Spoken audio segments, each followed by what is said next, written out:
It was a large turnout for last night's This is the Turning Point tour in Montana. Governor Greg Gianforte and Vivek Ramaswamy headlined the event honoring Charlie Kirk's legacy.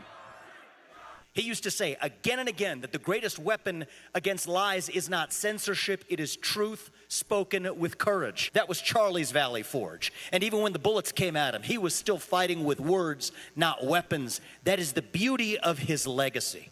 He will be sorely missed, but the work of Turning Point USA continues and has been amplified by his passing. Joining me now, GOP Youth Advisory Council co-chair and host of the Family Matters podcast, CJ Pearson, and Gen Z commentator Chandler Crump. Hey, gentlemen, thanks for being on with us. Thanks for having us. Well, thank you. CJ, this was the fourth stop in this recent Turning Point tour. What was your reaction to this?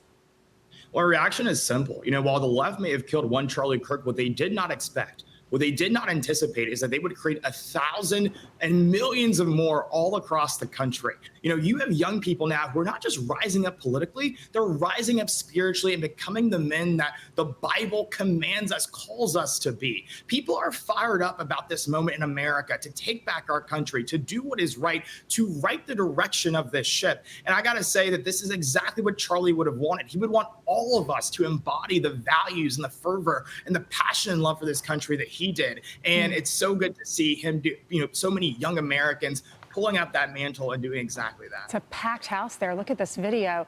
Vivek Ramaswamy, you heard from him just a moment ago, but here's another soundbite of him talking about Charlie Kirk's impact.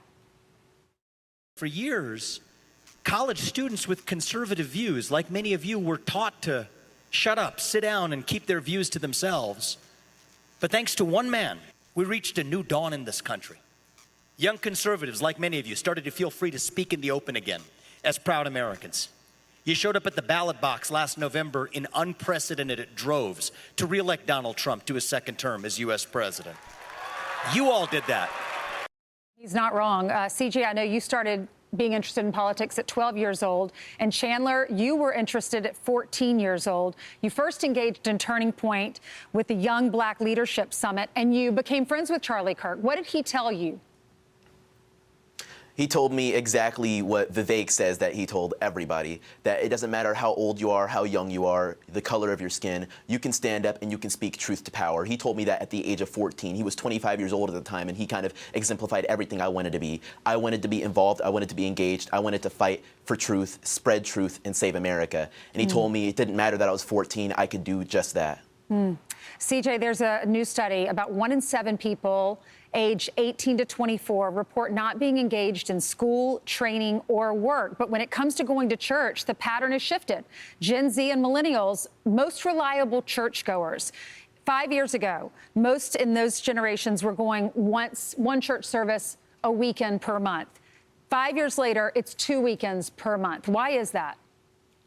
Because we're not just seeing a revolution in this country, we're seeing a revival in this country of faith all across the board. You see church parking lots full. You see pews absolutely jam-packed. I have friends reaching out to me who are my age, 22, 23 years old, saying, hey, let's go to church this Sunday. Let's bring some friends and let's make sure that we show up. And many people are doing this because of Charlie. This was the life he led. He was not just some political activist. This was a man who was an evangelical for his faith. And I think it's exactly what we need to see more of. And again, to see young men helping lead this charge, I think is, again, a rebuttal to the leftist idea that men should be on the sidelines or that we shouldn't take an active role in fighting for the America in which we want to live in.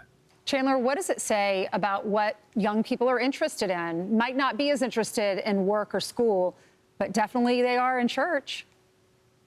Absolutely, 100%. Last month, there was a poll and study that came up from NBC News that said that young men that voted for Trump, their #1 priority is having children. #4 priority for personal success is getting married. And I think this is a trend that's going to get even deeper in this country. For the last decade, we've seen nothing but hate from the left about young men and people that want to fight for their future and saying, hey, you're horrible. And I think that has driven us to care about more things than just dollar signs, care about more things than just career success, and look further inwards and say, hey, there's a whole world beyond this world that we care about. And I think this is the Charlie Kirk effect now we're seeing, that is going to have young men going to church, young men fighting for their lives, and young men fighting for their futures a whole lot more than just a career. And I think it's a beautiful thing. I loved how Charlie talked about it's okay to get married. If you're a mama and you want to stay home with your babies, it's okay. It's okay not to want those casual hookups and want a committed relationship. So he really has impacted your generation, and I think it's just so powerful. Thank you guys for coming on. Chandler, I know you knew him. I'm so sorry for your loss. The loss for everybody. Yeah.